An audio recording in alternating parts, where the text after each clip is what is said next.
Assalamualaikum dan salam sejahtera. Untuk video kali ini kita akan bincangkan komunikasi satelit, iaitu subtopik 8.3 Elektronik dan Teknologi Maklumat.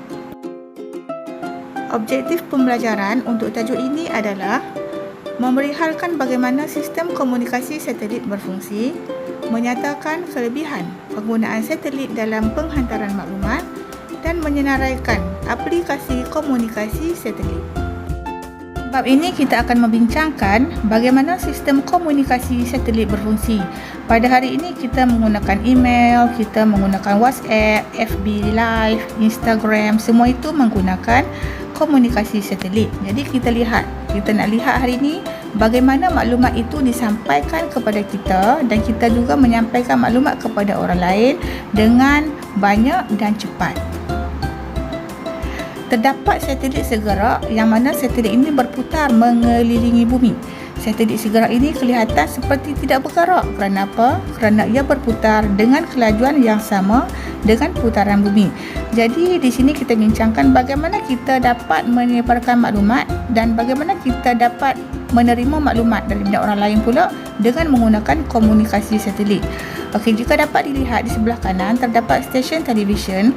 Okey, sekiranya stesen televisyen itu ingin mengadakan secara langsung kepada penggunanya, maka maklumat itu akan disampaikan, akan dipantulkan ke arah satelit menggunakan gelombang mikro. Kelebihan menggunakan gelombang mikro ini adalah gelombang yang dapat melalui lapisan ionosfera. Itu kelebihannya. Okey, dan bagaimana ia dipancarkan? Ia dipancarkan melalui aerial yang berbentuk cakra, di mana fungsinya selain memancar, ia juga menerima isyarat. Kemudian bagaimana pula kita sebagai pengguna menerima maklumat yang disampaikan oleh stesen televisyen tadi? Okey, jadi kita juga pada rumah kita atau pada telefon kita, kita ada aerial yang berbentuk cakra yang mana menerima maklumat itu daripada satelit, yang mana maklumat tadi dipancarkan dari satelit ke arah kita di stesen bumi. Okey, bagaimana satelit mendapatkan tenaga? Jadi tenaga elektrik diperoleh daripada tenaga solar untuk menjana kuasa tenaga elektrik di satelit. Sekarang kita lihat pula bagaimana liputan sedunia boleh dilakukan. Okey, setiap satelit segerak ini dapat meliputi lebih kurang 40% daripada permukaan bumi. Jadi kita letak 3, maka liputan dapat dilakukan ke seluruh dunia dengan luas dan juga dengan pantas. 3 satelit iaitu Intelsat 1, 2 dan 3 diperlukan untuk liputan sedunia. Satelit segerak ini memudahkan komunikasi antarabangsa seperti email, internet, telefon, fax, telex, radio dan televisyen. Sekarang kita lihat pula kelebihan komunikasi menggunakan satelit. Komunikasi ini berkesan dan siaran serentak dapat dilakukan kerana komunikasi satelit ini kurang gangguan kerana gelombang mikro yang digunakan ini boleh menembusi ionosfera tanpa halangan seperti keadaan atmosfera atau gunung ganang. Kelebihan kedua, liputan dapat dilakukan tanpa had. Okey, termasuklah tempat-tempat terpencil. Dan yang ketiga, boleh digunakan oleh banyak alat aplikasi seperti telefon bimbit, boleh digunakan oleh laptop ataupun desktop.